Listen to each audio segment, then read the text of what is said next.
Halo, selamat datang kembali di sesi eksplorasi kita. Hari ini kita punya misi khusus nih. Kita mau bongkar bab 12 dari buku Niche Alchemy.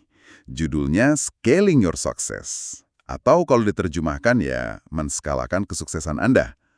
Sumber kita kali ini memang fokus banget ke bab ini. Gimana sih caranya bangun sistem biar bisnis itu bisa tumbuh, tapi tumbuhnya berkelanjutan? Pernah nggak sih Anda merasa, justru pas bisnis mulai rame, mulai sukses, kok malah rasanya Anda yang dikendalikan bisnis, bukan sebaliknya gitu. Kalau pernah, wah Anda nggak sendirian kok. Banyak banget pengusaha yang mentok di fase ini.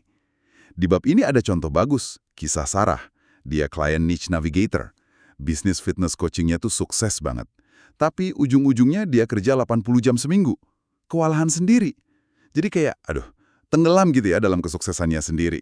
Ini jadi ingat kutipan Sam Carpenter di buku Work the System. Dia bilang, perbedaan antara bisnis yang maju pesat sama yang susah payah itu seringkali bukan di idenya, tapi katanya di sistemnya.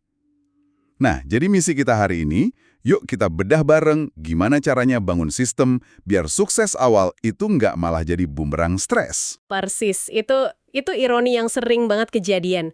Suksesnya dapet, tapi kok malah jadi lebih pusing gitu ya. Ini karena ya seringnya pengusaha yang awalnya punya visi besar, malah kejebak ngurusin operasional sehari-hari. Jadi sibuknya madamin api terus. Kualitas layanan jadi nggak konsisten pas bisnis mulai gede. Ya akhirnya kewalahan. Dan akar masalahnya, seperti yang ditekankan banget di bab ini, hampir selalu sama. Nggak ada sistem yang kokoh. Tanpa sistem itu, pertumbuhan justru jadi beban, bukan berkah. Oke. Menarik banget poinnya. Jadi, sistem ini kuncinya ya, benar-benar fondasi. Nah, bab ini mulainya dengan bahas satu konsep dasar yang menurut saya, ini mengubah cara pandang banget. Ini dari Michael Gerber di buku legendarisnya The E-Myth Revisited. Tahu kan ya? Konsep tentang bedanya kerja di dalam bisnis versus kerja pada bisnis. Katanya sih, idenya muncul pas dia lagi coret-coret di serbet kedai kopi. Simple, tapi dampaknya luar biasa. Betul sekali, wawasan Gerber ini memang fundamental, penting banget. Intinya gini, bisnis yang bisa awet, bisa berkembang pesat itu bukan cuma soal kerja keras si pemiliknya non-stop, bukan itu. Bisnis yang hebat itu sebetulnya sebuah mesin, sebuah sistem, sesuatu yang bisa diulang, direplikasi, hasilnya bisa diprediksi. Dan idealnya, ya bisa jalan tanpa harus selalu ada Anda di sana setiap detik mantengin terus. Nah, sistem inilah yang mengubah bisnis yang tadinya mungkin rapuh, sangat tergantung sama 1-2 orang kunci, menjadi entitas yang kuat, yang berkelanjutan, yang punya nilai jual. Ini transformasi dari sekedar kerjaan buat Anda, jadi sebuah aset. Transformasi ya? Kata kuncinya. Itu. Kedengarannya bagus banget. Terus gimana kita mulai transformasi ini? Bab 12 ini kan menjabarkannya jadi 3 pilar utama ya untuk membangun pertumbuhan yang berkelanjutan itu. Kita mulai dari pilar yang pertama dulu mungkin? Boleh. Pilar pertama ini disebut perencanaan pertumbuhan sistematis. Ini fondasinya. Kalau bangun rumah, ya ini bagian fondasinya lah. Tanpa ini, pertumbuhannya nanti bakal acak-acakan, nggak terarah dan bikin stres. Ada beberapa komponen penting di sini. Yang paling dasar, dan ini sering disepelekan, adalah dokumentasi. Nah, dokumentasi. Dengar kata ini aja kadang udah, agak males ya. Mungkin banyak yang mikir, ntar aja deh kalau udah lebih gede. Tapi bab ini kok menekankan ini krusial banget. Kenapa sih sebenarnya? Justru itu, karena sering dianggap membosankan, makanya sering di-skip. Padahal ini kunci dari konsistensi dan replikasi. 2 hal ini vital banget kalau mau scaling, mau tumbuh besar. Coba deh Anda bayangkan, kalau nggak ada prosedur operasi standar atau SOP yang jelas buat tugas-tugas inti kayak pemasaran, penjualan, layanan pelanggan, ya setiap orang akan punya cara sendiri-sendiri. Hasilnya apa? Kualitas bisa naik turun, ngajarin orang baru jadi lama dan susah. Dan Anda sebagai pemilik nggak akan pernah bisa tenang kalau mau delegasi tugas. SOP itu memastikan proses penting jalan dengan cara yang sama, siapapun yang ngerjain. Di bab ini disarankan, ya bikin SOP tertulis. Kalau perlu, rekam video tutorial buat proses yang agak rumit. Terus bikin daftar periksa atau checklist buat jaga kualitas. Ini sebetulnya membebaskan energi mental Anda loh. Komponen kedua nih setelah dokumentasi beres adalah otomatisasi. Jadi, begitu prosesnya jelas, terdokumentasi rapih, baru deh kita bisa lihat mana nih tugas-tugas berulang yang makan waktu dan bisa diserahin ke teknologi. Contohnya banyak banget, mulai dari email marketing, posting media sosial yang dijadwalin, sampai mungkin proses awal menyambut pelanggan baru, onboarding itu. Bab ini mendorong kita untuk, ya, pilih software yang tepat, integrasikan, bangun alur kerja otomatis atau workflow automation. Manfaatnya jelas banget ya ini. Efisiensi pasti naik, mengurangi kerjaan manual tim, terus meminimalkan resiko human error juga kan?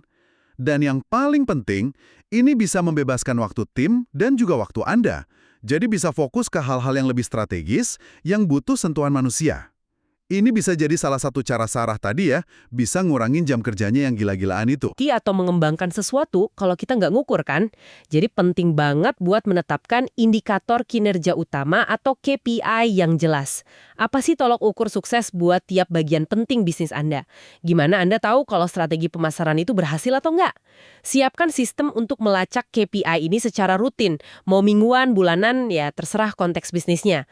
Lalu yang penting juga jadwalkan waktu khusus buat nengok data ini, buat meninjau hasilnya. Jadi keputusan Anda nantinya berdasarkan fakta, bukan cuma feeling atau perasaan. Ini vital buat tahu apa yang udah jalan bagus dan apa yang perlu diperbaiki segera. Contoh nyata soal kekuatan sistem ini digambarkan bagus banget lewat studi kasus TechCrunch lawan Systemic Solutions di bab ini. Dua startup teknologi potensi awalnya katanya mirip-mirip lah. Tapi pendekatannya, wah, bumi sama langit. TechCrunch yang dipimpin Jake itu gayanya reaktif banget. Sibuk mademin api terus. Proses nggak jelas. Andalannya cuma semangat tim aja. Nah, sebaliknya, Systemic Solutions yang didirikan Maria, dia dari awal udah metodis. Maria ini sengaja meluangkan waktu di depan buat bikin SOP, pilih alat manajemen proyek yang pas, menetapkan cara komunikasi yang baku. Mungkin kelihatannya agak lambat ya di awal, kayak buang-buang waktu. Tapi coba lihat hasilnya setelah 3 tahun. TechCrunch, karyawan keluar masuk terus. Turnovernya sampai 40%. Pendapatan stagnan, nggak naik-naik. Moral tim anjlok. Kasihan juga ya. Sementara Systemic Solutions, skalanya mulus banget. Turnover rendah, cuma 15%. Pendapatan tumbuh 200% tiap tahun. Dan suasana kerjanya positif. Beda banget kan? Analisisnya di bab ini sangat-sangat jelas. Sistem. Itulah pembeda utamanya. Maria di Systemic Solutions itu paham betul bahwa sistem itu bukan sekedar hiasan atau nice to have. Itu fondasi, harus ada. Pendekatannya yang sistematis itu mengubah potensi kekacauan yang dialami TechCrunch menjadi pertumbuhan yang terprediksi dan bisa diulang. Ini bukti nyata banget bahwa investasi waktu dan energi buat bangun sistem di awal itu bakal kebayar berkali-kali lipat nantinya. Jadi jangan nunggu sampai kebakaran dulu baru cari pemadamnya. Oke. Itu pilar pertama ya, perencanaan pertumbuhan sistematis. Fondasi yang kuat, harus ada. Nah, setelah punya rencana sistematis, fondasi kedua yang nggak kalah penting kan soal bagaimana kita pakai sumber daya yang ada. Ya kan? Jadi, pilar kedua adalah optimalisasi sumber daya. Waktu, uang, teknologi kan terbatas semua. Gimana cara makainya seoptimal mungkin pas lagi tumbuh? Bener, optimalisasi sumber daya ini krusial banget. Biar pertumbuhan itu nggak malah membakar habis bahan bakar bisnis Anda. Ada 3 area utama nih yang dibahas di bab ini. Pertama, manajemen waktu. Ini aset paling berharga, setuju ya? Nggak bisa dibeli. Bab ini nyaranin disiplin tinggi, pakai teknik kayak time blocking. Jadi Anda alokasikan blok waktu khusus di kalender buat fokus ngerjain tugas penting dan strategis, nggak diganggu-gugat. Terus kita juga harus jujur sama diri sendiri, mana sih tugas-tugas yang nilainya rendah yang sebetulnya bisa didelegasikan ke tim, atau diotomatisasi pakai teknologi, atau bahkan dihilangkan sama sekali. Melacak waktu Anda ya, paling nggak untuk sementara, itu bisa membuka mata banget loh, kemana sebenarnya waktu kita itu bocor. Kedua, sumber daya keuangan. Uang itu kan darahnya bisnis ya, perlu sistem penganggaran yang jelas. Jangan cuma kira-kira, tetapkan target laba yang spesifik buat tiap produk atau layanan. Biar jelas mana yang nguntungin, mana yang enggak. Dan yang penting juga, buat kriteria yang jelas. Kapan dan bagaimana keuntungan itu akan diinvestasikan kembali, reinvestment, buat dorong pertumbuhan lebih lanjut.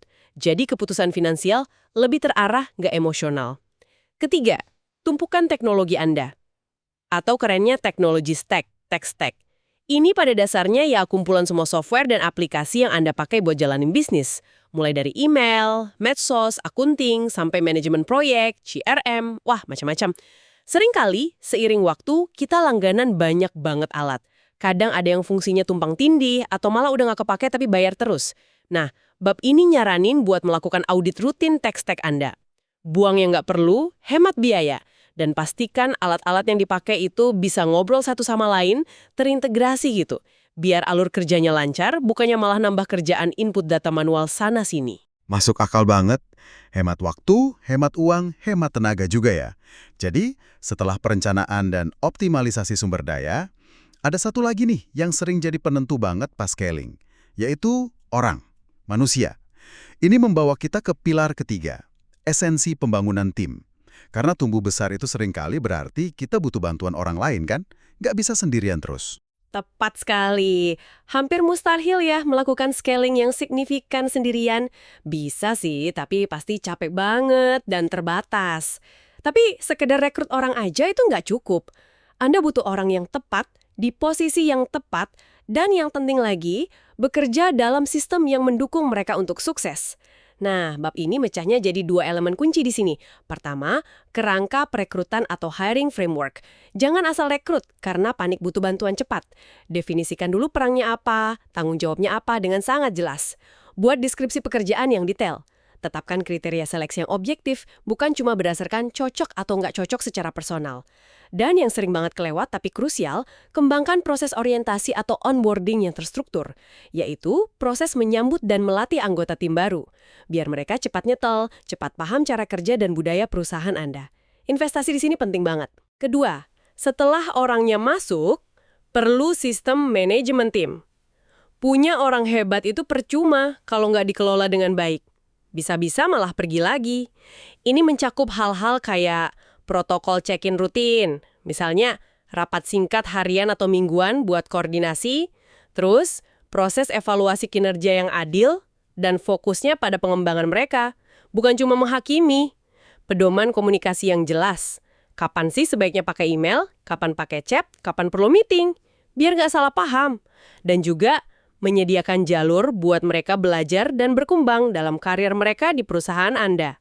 Sistem ini menjaga tim tetap selaras, termotivasi dan produktif ngejar tujuan bersama.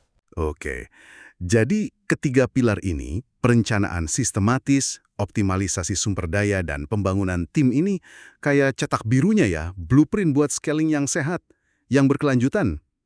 Bab ini juga ngasih semacam peta jalan implementasinya ya. Jadi nggak langsung semua dirombak itu aja kan, bisa pusing nanti. Betul, betul. Pendekatan gradual itu penting. Bab ini nyaranin pendekatan bertahap. Ada fase penilaian dulu, mungkin 1-2 minggu, buat lihat kondisi sekarang gimana, titik macetnya atau bottleneck-nya di mana aja. Lalu fase desain, minggu ke-3-4, buat rancang sistem barunya, cara ngukurnya gimana. Baru deh masuk fase implementasi, mungkin minggu ke-5-8. Itu pun disarankan diluncurkan sedikit demi sedikit, jangan coba ubah semuanya serentak. Wah, bisa kaos nanti. Latih tim Anda dengan baik untuk sistem baru ini. Komunikasikan kenapa ini penting. Dan ingat, sistem itu nggak kaku kayak batu. Perlu terus dipantau kinerjanya pakai metrik tadi. Dan disesuaikan jika memang perlu. Fleksibilitas dalam kerangka sistem itu justru penting. Tentu ada jebakan juga ya pas orang coba scaling. Pasti ada aja tantangannya. Bab ini ngingetin beberapa hal yang harus dihindari. Apa aja tuh yang paling umum, yang sering bikin orang gagal? Yang paling sering disebut dan paling bahaya. Mencoba scaling terlalu cepat tanpa sistem yang memadai. Ini resep pasti buat stres, burnout, dan ya kegagalan. Jangan nekat. Terus, soal rekrutmen. Bisa salah timing. Terlalu cepat rekrut sebelum sistemnya siap nampung orang baru, atau sebaliknya, terlalu lambat, nunggu sampai tim yang ada udah kelelahan banget. Dua-duanya nggak bagus. Jebakan lain, bikin proses jadi terlalu rumit, terlalu birokratis, niatnya bagus, tapi malah bikin lambat dan frustrasi. Terus, yaitu tadi, nganggap remeh dokumentasi. Mikirnya, gampang nanti aja kalau sempat. Padahal itu fondasi. Dan terakhir, ini fatal banget. Gagal mengukur hasil. Udah capek-capek bikin sistem baru, tapi nggak diukur. Jadi nggak tahu apakah sistem barunya efektif atau malah bikin tambah ribet. Intinya semua balik lagi ke pentingnya pendekatan sistematis yang udah kita bahas dari tadi ya. Scaling tanpa sistem itu beneran kayak bangun rumah tanpa pondasi. Kelihatannya berdiri, tapi rapuh banget. Persis. Semua jebakan itu sebetulnya adalah gejala. Gejala dari tidak adanya pendekatan yang sistematis dan terencana. Sistem yang baik justru dirancang untuk mencegah jebakan-jebakan ini muncul. Oke, sebelum kita akhiri nih, bab ini juga sempat nyinggung sedikit soal tren masa depan dalam sistem bisnis. Bisa kasih gambaran singkat aja, ini arahnya kemana sih ke depannya? Biar kita ada bayangan. Sekilas aja ya, karena lanskap scaling ini terus berubah, dinamis banget. Bab ini nyebut beberapa tren. Misalnya, integrasi sistem bertenaga AI atau kecerdasan buatan. AI ini nanti bisa otomatis mendeteksi masalah operasional, kayak bottleneck atau bantu alokasi sumber daya biar lebih optimal. Lalu, struktur tim terdesentralisasi. Tim bisa ada di mana aja di seluruh dunia, lebih fleksibel, fokusnya lebih ke hasil kerja bukan ke jam kerja di kantor. Ada juga sistem pembelajaran adaptif. Jadi sistem bisnisnya nggak statis, tapi terus belajar dari data yang masuk. Bahkan bisa kasih saran strategis, misalnya kapan harus pivot. Terakhir, manajemen sumber daya holistik. Maksudnya, ada platform terintegrasi yang nyatuin data keuangan, SDM, teknologi. Jadi keputusan bisnis bisa lebih cerdas, berbasis data yang lengkap. Intinya sih, bangun sistem itu bukan cuma buat nyelesain masalah hari ini, tapi juga buat nyiapin bisnis Anda menghadapi masa depan yang pasti berubah. Oke, luar biasa banget pembahasannya. Detail dan jelas. Jadi, kalau kita tarik benang merah dari eksplorasi kita di bab 12 Niche Alchemy ini, pesannya tuh kuat banget ya. Pertumbuhan bisnis yang awet, yang sustain, dan yang paling penting, nggak bikin pemiliknya terbakar habis tenaganya, itu butuh sistem. Bukan cuma sekedar kerja lebih keras, lebih lama. Sistem itu kerangka yang memungkinkan kesuksesan awal Anda berlipat ganda tanpa harus menghancurkan diri Anda sendiri dalam prosesnya. Ingatkan kisah Sarah di awal tadi? Dengan menerapkan prinsip-prinsip sistematis, itu tadi dokumentasi, otomatisasi, rekrutmen yang terstruktur, dan lain-lain, dia berhasil melipat gandakan pendapatan bisnis coachingnya. Tapi yang keren, justru jam kerjanya berkurang drastis. Nah, itulah kekuatan scaling yang sistematis, memberi Anda hasil yang lebih besar dengan usaha yang lebih cerdas, bukan lebih keras. Bab ini juga ngasih langkah praktis kok buat mulai. Misalnya ngisi lembar kerja audit sistem. Coba identifikasi 3 bottleneck utama Anda sekarang, mulai bikin satu aja SOP buat proses yang paling penting atau paling sering bermasalah. Cari peluang otomatisasi kecil-kecilan dulu, sampai mungkin mulai ngerancang struktur tim ideal Anda buat fase pertumbuhan berikutnya. Mulai aja dari yang kecil. Pesan kuncinya memang itu. Sistem itu ibarat jembatan. Jembatan yang mengubah kesuksesan niche awal Anda, yang mungkin masih sangat personal, sangat tergantung pada Anda. Menjadi sebuah bisnis yang benar-benar bisa tumbuh besar, berkelanjutan, dan ujung-ujungnya malah memberi Anda lebih banyak kebebasan dan pilihan hidup. Bukan malah membelenggu Anda dalam kesibukan tanpa henti. Apa yang Anda bangun hari ini dalam bentuk sistem, sekecil apapun itu yang akan menentukan level kesuksesan dan mungkin yang lebih penting, ketenangan Anda di masa depan. Nah, sebagai penutup nih, mungkin ada satu pertanyaan buat Anda renungkan dari pembahasan kita hari ini. Coba pikirkan, dari semua kemungkinan sistem yang bisa Anda bangun atau perbaiki di bisnis Anda sekarang, sistem tunggal apa, satu aja, yang kalau Anda terapkan minggu ini, kira-kira bakal ngasih dampak positif paling besar buat ngurangin kekacauan operasional yang mungkin lagi Anda rasain. Nggak perlu langsung revolusi besar kok.